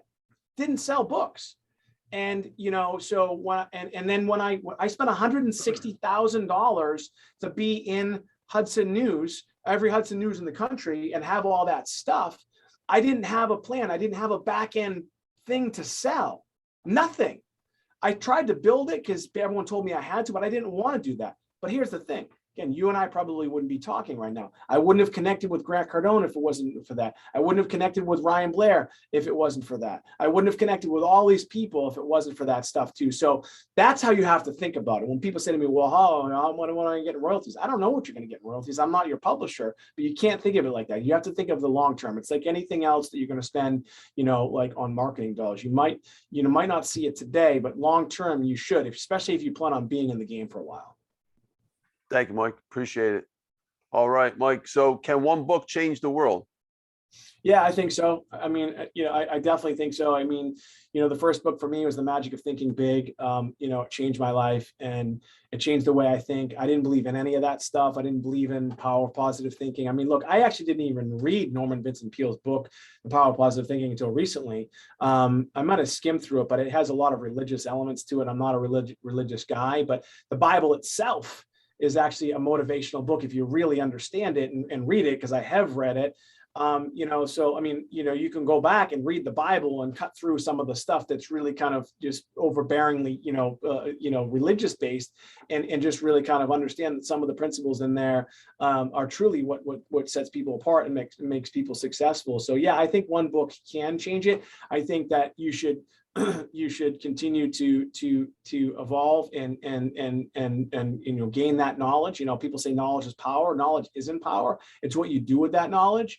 And so you can read all the books you want. A lot of people like to read books, but a lot of people don't do shit. So you have to read the book and then implement the stuff that you're learning in the book. When I read The Magic of Thinking Big, and I was like, wow, okay, so maybe I should, maybe today is probably not the perfect example of it, but it's one, but it is a nice sweatshirt at least. Think, like, how do you look?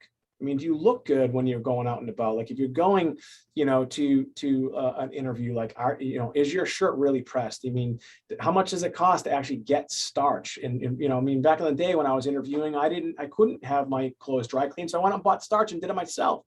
So like little things that you can learn from these books that can have a huge impact on your life. Stuff that, again, I didn't believe in the law of attraction. I didn't believe in even the principles and the law of success, but I've seen it. I've seen it happen. I've seen it work. It is a universal law, and there are things that people don't even like. I wouldn't suggest that anybody read The Law of Success as the first one, because it's a lot, right? Maybe Think and Grow Rich, something like that, or something to start with.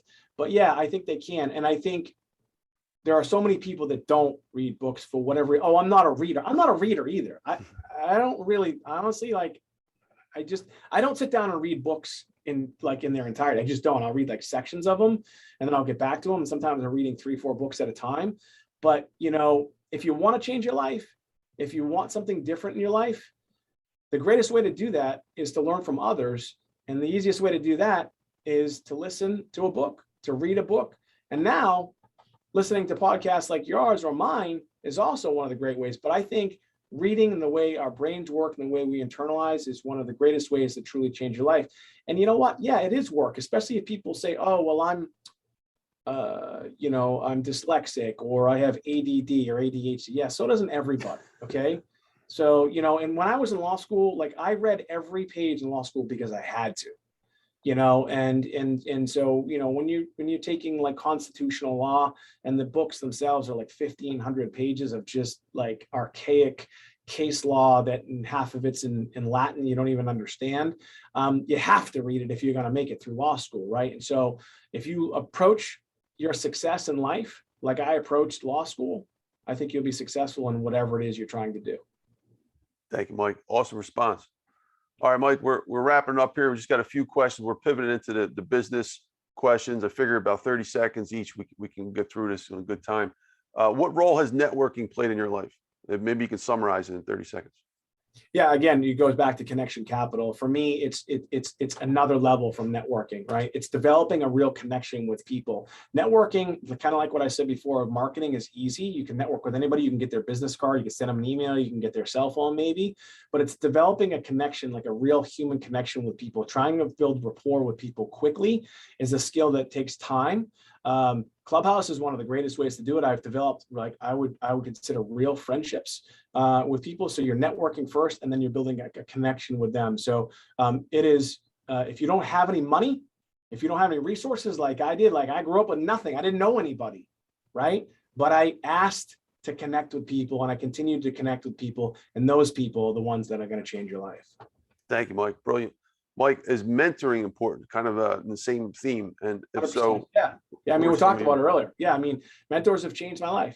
And, again, if you have a lot of pride and you don't think that you need it, you're wrong. In law, when you, in Massachusetts, they, when you pass the bar exam, they have a system where it's like a buddy system for lawyers, right? And you go to the Mass Bar Association, they'll just, pair you up with somebody.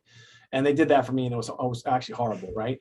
And so I was in-house counsel at this company, and we had outside counsel. I called up our outside counsel, and he didn't know me. His name's Chris Robertson, who's now a very good friend of mine. He's a partner at a huge law firm. He's a really good friend of mine. And I said, hey, Chris, I'm in-house counsel for this company, and I need you to be my mentor. And he's like, what? And I was like, I don't know anything. Like, and people don't realize too, you graduate law school, you know some stuff, but you don't really know like how it really works. Like, you don't know how to file a brief, and I mean, you might have done a couple of things in law school, like maybe some mock trials and all that stuff, and maybe intern like I did. I interned for the DA, so you know some stuff, but most of the stuff you don't know. The only way you're going to know is you got to learn from somebody else. And if you don't have any other lawyers around you, which I didn't, so I just called him up and said, hey, you're going to be my mentor. Now he's one of my closest friends. That's so funny. Thank you, Mike. I love this podcast. This is a really good episode here because we're both interview guys, right? And it's rare to get to connect with someone that does the same thing in that regard. And it just makes the conversation so much more interesting. I know you had Lewis Howes on your interview, right? Yeah, I did have Lewis on. Yeah. Yeah. All right. Thank you. Appreciate it. All right. So what are your favorite financial books? We're pivoting into the money stuff now, finance and business.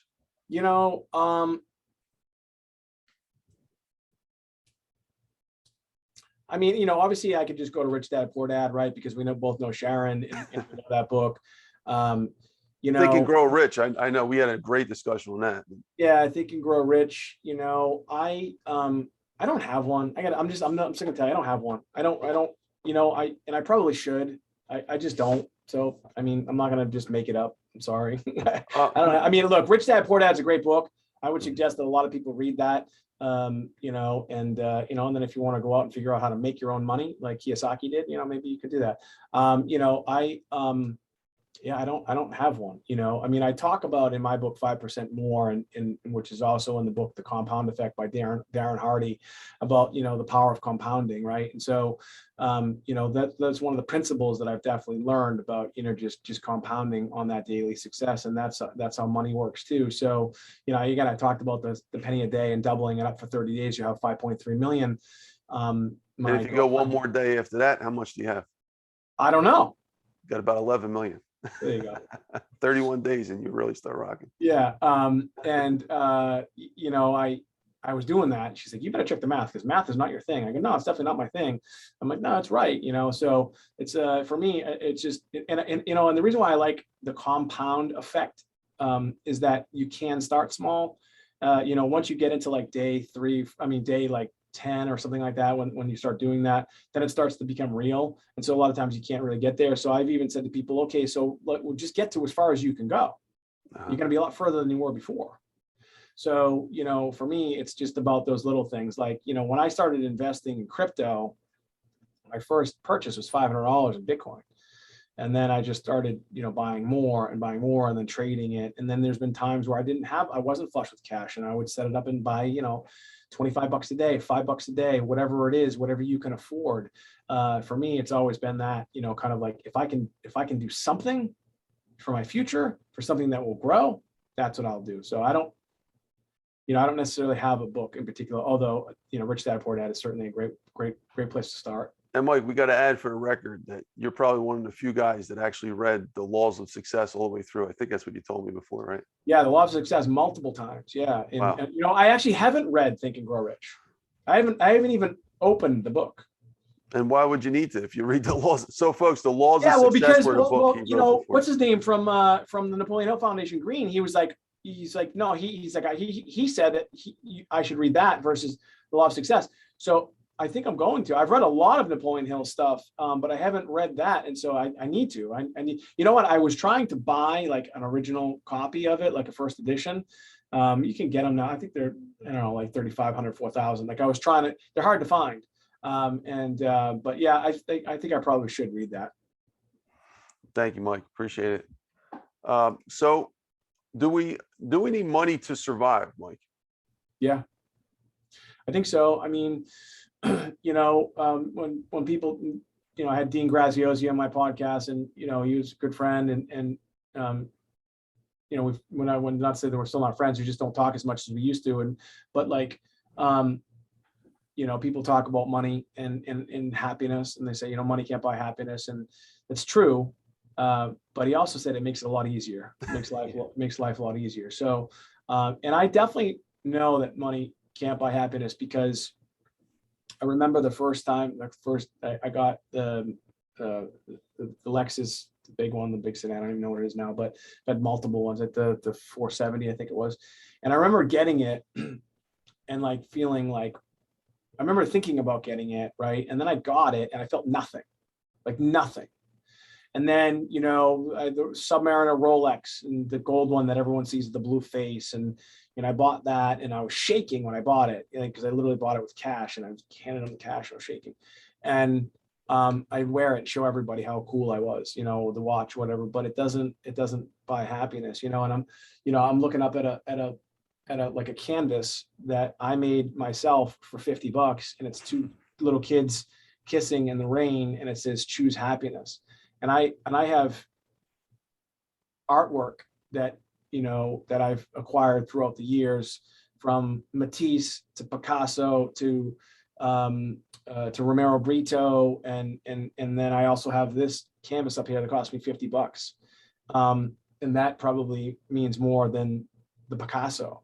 And so money is important, and I think you do need it to survive, like actually survive. Well, you know, I mean, I guess you could just be, live a, just a hunter and gatherer lifestyle if you felt like it. I mean, I suppose you could. That would be kind of hard to do, but you can. But I think you do need it. I think people need to stop demonizing money and stop demonizing people who have money, because they started out somewhere as well. Sure, you're going to have some people that are born into money, but when you look at most successful people, they, especially in this day and age, especially here in the United States, a lot of them actually worked their way into it. So I think we have a real challenge here in the United States where we demonize the wealthy, and we look at them as bad people. But I mean, Jeff Bezos 20 years ago was just some geeky dude trying to figure out a way to sell books. Yeah. Now he's the richest man in the world, I think now, whatever. But does that make him a bad person? Like, is Bill Gates really a bad person? I don't know if Bill Gates is a bad person. Maybe he is a bad person, but I don't think he's a bad person because he's made money, right? You know what I mean? Like, some people might just be inherently assholes. Okay, like Steve Jobs. I read his book. Yeah. Seems like he was an asshole, like plain and simple. But so like it doesn't really necessarily mean that he's an asshole because he's rich. He just was, you know what I mean? And so like I think people need to stop demonizing that and recognize that, hey, these people worked hard, and you don't have to celebrate them if you don't want to. But also I think we have a real problem in the United States, and it dates back to the times of kings and queens, where we like to see the fail. We like to see the king getting his head chopped off. People love the train wreck. People in this country, especially, they love to see people fucking collapse. And it's a real sick thing. You should celebrate people's success, rather than, hope for their demise. And I see it all the time. Like, I know people are psyched when they see that I'm laying people off or whatever, or I'm downsizing and things like that. They can't wait for me to be fucking living in a van down by the river. But, I use it as as like a superpower. I'm like, this is fuel for me. Cool. Like, you don't like where I'm headed? Well, wait till you see where I'm headed next year, because it's going to be a lot bigger than the year before. That is awesome. Thank you, Mike. All right, Mike, we only got 3 questions left. How important is having a purpose in business? What is your purpose? Well, that's actually two questions. Right? Yeah, so for me, it's to be able to have a positive impact on people's lives. When I think about business, and I'm still actually kind of struggling with it now, trying to figure out exactly what I'm doing, right? And at first it starts with building a business and having an impact on the community and the people that work for me, and my customers, and that's good stuff. But then I think a lot of people also fail to recognize, and my father talked about this, and my father is a old school machinist himself, and I think we also forget about ourselves, like individually, and because if you can't take care of yourself, then you really can't take care of anybody else. So I think a lot of times we're trying to help others, and with our purpose to make an impact on the world, where we neglect ourselves. And so, I'm 46 now, and I'll be 47 in February. And the past few years, I've really started to realize it's not a selfish thing, right? To worry about yourself, like your emotional and physical health, because if you're not healthy, then your business isn't going to be healthy. So my purpose, I'm still kind of working on that, and I'm not really sure what it is, but I do know this, that when someone writes me from a different country or wherever, or I do have people that I grew up with and say, hey, Mike, I read your book. I didn't know that you went through that, and man, it's changed my life. Or Mike, I listened to you on Clubhouse, and it really helped me. That for me is worth more than like $1 million check, but you need that $1 million check sometimes too to live, so I'm working on the purpose. I don't really have that definite answer, but I do know this, that I want to definitely, and I don't want to be cliche-ish, but I want to leave a legacy for my daughter to be proud, and not necessarily, like a legacy where she's got money or anything like that. I want to, because my parents are great, but like, when my parents leave, there's going to be debt that I'm going to have to pay. There's nothing for me to inherit. Like, I'm never going to, right? So I don't want my daughter to have to go through that. Like, and so I want her to not only have some sort of financial stability, but also something that she can maybe take and move forward with, and whatever that is, I'm not really sure. honestly, I think it's probably my company, Wicked Happy, which is an apparel line that talks about happiness. It's kind of a long-winded answer, but I'll just give it to you. Like a couple of years ago, I was at this event. It was called Build Your Empire, where I was speaking about connection capital to all these young kids, and they all pulled up in Ferraris, Bentleys, Rollses. And a lot of times you can fake that shit on Instagram, but these guys these kids had vanity plates. And I'm speaking at this event about connection capital. This guy gets off stage and he shows me his business. He's selling t-shirts. He's making $6 million a year. He's in Michigan. That's a great business. $6 million a year. I was blown away by how horrible the business was and how horrible the t-shirts were. And I got back to my hotel and I was talking to a friend of mine who's no longer with us. And also I was talking to an attorney that works for us, who's now a partner with me in this business. And I said, you know what, man, my business has done huge things. We got all these people, all these six-figure guys and CIOs and all these exec. And I said, man, I just want to be wicked happy. And he says to me, I think that's a brand. My girlfriend says to me, I think that's a t-shirt. He says, I think it's a brand. And then that was 2.5 years ago. And now it makes me happy. It's crazy, man. Like, people don't believe me. What I see on Instagram, like, I am still with this brand, with this company. I'm going door to door, me selling the shit, not door to door houses, but businesses, and walking in and selling the brand. And so that is what makes me happy, right? And that I believe may be my purpose, to help others with their happiness, because I know what it's like not to be happy. And I know what it's like to be poor, and I know what it's like to have anxiety, and I know what it's like to feel alone, and have nowhere to turn. And so it's really hard to be happy in that scenario. So for me, I think maybe that purpose is going to be that business, but I don't know. Could be the book stuff. Who knows? And a purpose is definitely important in order to move forward, right? Would you say it's essential? I think so. Yeah. A lot of people, again, I don't see a downside in defining that purpose. And, because, Napoleon Hill talks about your definite purpose, right? What is your definite purpose? Like, he has you in the law of success, which is set up like lessons. What's your definite purpose? And I think it changes. I think it evolves over time. So I think, what it was when I first read it is different than what it is now. And right now I'm like in a bit of a flux. I'm in a bit of a pivot to try and figure out what that is. And I think a lot of us go through that in life. And sometimes it's nerve-wracking and difficult to grapple with. But it's just the evolution of life. And when I figure it out, I'll let you know. Thank you, Mike. I actually think you figured it out just now by talking through it. And I think I know what it is too. So, it's like you just said, to be happy, right? That's it, man. Make other people happy. I mean, it's nothing wrong with that. Well, thank you, Mike. I appreciate it. 2 more questions left, and this ties into what you were just saying. What would you like to be your legacy to this world? Actually, I'm sorry. That's the last question.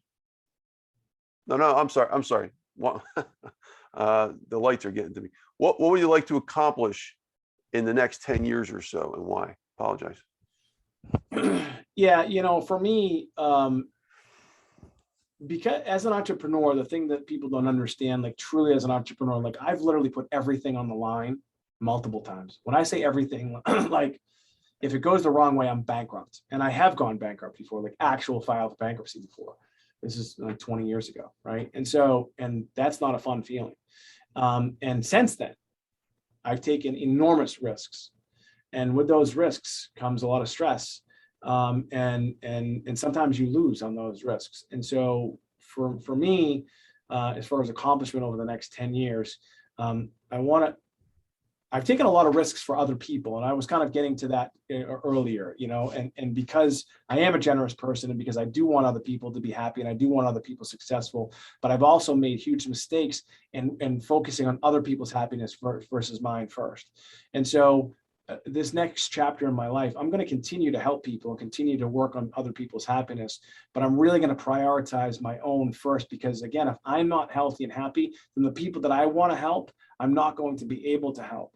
And so if I'm healthy and happy, both physically, emotionally, and financially, then I'm going to be in a much better position to help others. I heard someone on Clubhouse talking about, making, millions of dollars so that they can go out and have that impact, on others as well. That's also where I think people don't understand, where a lot of wealthy people, that's what they do, right? So when they demonize that and they don't understand, they don't see the behind the scenes, because a lot of wealthy people don't tell you what they do, for others. So the next 10 years for me, it's that emotional, it's that physical, and it's that financial health.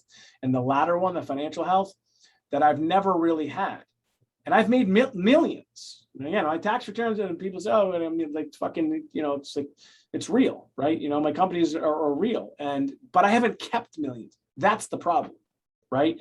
And so people say it's hard to make your first million. It's harder to keep it, right? And so I need to learn how to keep it.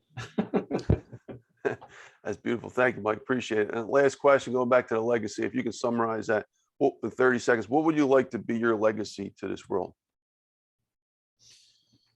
Yeah, again, I think it's cliche-ish, I think it's, I think for me, it's more about, like what I was touching upon earlier, having something that my daughter can feel proud about, and is willing to maybe kind of carry that torch. And for me, I think it is some sort of business that does have an impact on people. And when I think about happiness and what I have with that, and that company, Wicked Happy, or even my books, or the brand of Michael Alden, who has, done a lot of things throughout the years. And I know she knows it, but it's just so much to even go through all this stuff. But to be able to say to her at some point, like, hey, honey, what do you think about this business? Would you want to be a part of it? Do you want to grow it? Do you want to continue to kind of have an impact on the world through espousing the principles of happiness and wicked happiness? Because we're from Boston, I think for me that's it. And when that brand itself, when I talk to people and I tell them about the genesis of it and the authenticity of where it came from, it wasn't like, hey, let's just sell t-shirts. It just literally came from a conversation that I had about me wanting to be happy. And if she can then kind of take that torch and help others, I think that's really it. But again, I just don't know, which is also kind of the weird thing, because one of the things that I know we're almost done, but I think that I've learned it's about staying in the game. And when I say staying in the game, it's the game of business and the game of life. When I was speaking at this event, I flew out there to Arizona on my dime. They didn't pay me, they didn't pay for any of it. I just wanted an opportunity to get some stage time, so to speak. If I hadn't gone there, that idea would have never come to me, and I wouldn't have met some of the other people there, like John Malott. It was his thing. I don't know if you know his, but it's at his event. And so staying in the game so that I can get to that next moment that will ultimately probably be what my purpose is. And maybe I'm there now. Maybe I am. I just don't know. And I think that's also the scary thing. And the beautiful part about life is, sometimes you don't know. And going back to what my buddy's father said to me, stop worrying about the things that might happen, because they probably won't, so kind of a long-winded, esoteric answer. But I think really for me, it's about changing people's outlook and happiness, and recognizing that as human beings, we're not designed to be happy. People don't realize that our brains aren't wired to be happy. I mean, neuroscientists will tell you this. We're designed actually to defend and fight and stay alive. And those are the complete opposite things of happiness. So happiness is something that we need to work towards. And when I realized that, I talked about artwork. I'm looking at this is another vodka bottle right here this is an Absolute bottle. And the artist, his name is Romero Brito. And I bought an original painting of his, of the word happy. And when I woke up in the morning, I'm out of the house, I'm in transition now. That was one of the first things I looked at to remind myself that I need to work on my happiness. And that company, Wicked Happy, I think is something that is doing it for people. I just haven't really seen the full impact yet, but I think we're getting there. That's awesome. Thank you, Mike. I appreciate you, and I appreciate you being here and sticking around so long. So I'm very, very thankful. Mike, I'm going to leave the floor to you while we close out. If there's anything else you want to talk about, maybe tell us about your website, where they can get more information about Mike Alden, or anything you want to say, you want to show your book, show and tell. I'll leave the floor to you for a moment or so. Thank you, Mike. No, show and tell. What about my dogs? I would have. No, I mean, I'm just, thankful for you. I'm glad we connected. Again, we connected on Clubhouse, and if people do want more information about me, just go to mikealden.com. You can check me out on Instagram. It's Mike Alden 2012, and it's 2012 because that's when I kind of got active on social media. Same thing for Facebook. My podcast is called The Alden Report. It's available everywhere. And if if you're listening up until this point, if you've made it this far, listening to my, we were talking, we were joking around. I think we've gone almost 2 hours. If you've made it this far, and you're interested in Wicked Happy, you go to wickedhappy.com. Whatever you buy at the end, if you put in the code Alden at the end, I think you get like 25% off. We got a lot of cool stuff out there. We got hoodies, we got hats, we got t-shirts, we got stuff for dogs, we get dog mom shirts, we get bandanas, we got a lot of cool stuff. And wherever you are in the country, Wicked is definitely a New England thing, but it also people get it everywhere. So again, if you go to wickedhappy.com, put in Alden, and we'll take care of you there. And then lastly, again, if you just want more info about me, just go to mikealden.com. Thank you, Mike. Appreciate it. All right, folks. So you've been watching the Dr. Finance Live podcast. This is Dr. Anthony Criniti IV, also known as Dr. Finance. We've had our special guest here, Mike Alden, today. Appreciate again, Mike, you coming out here. Definitely, we're going to do some more amazing things on Clubhouse. We've already done amazing things. The longest running room on Clubhouse, you were a part of that as well. We're going to do some more stuff. So definitely check us out, folks, on Clubhouse. Also, don't forget my own website, drfinance.info. And just as a recap, my books, folks, if you're going to read them, you start with The Necessity of Finance First. I wrote that for my finance students as a professor many years ago. And then I moved into The Most Important Lessons in Economics and Finance. And then when you want to go deep thought, The Survival of the Richest was the last one. It's about this thick. They're all three are now in audio form. So, and thank you again, Mike. Thank you, audience, for being here. And I look forward to seeing you on the next podcast. Don't forget to like and subscribe to Mike. Mike's all over social media, right? Mike, you're pretty much everywhere. Yeah, at Mike Alden 2012. Yep. Okay. Follow Mike and subscribe as well to his podcast, and also and I'll see you guys if you want to go to Clubhouse and check us out. We got amazing stages over there. So thanks again, everyone. And I'll see you next time. Bye-bye now.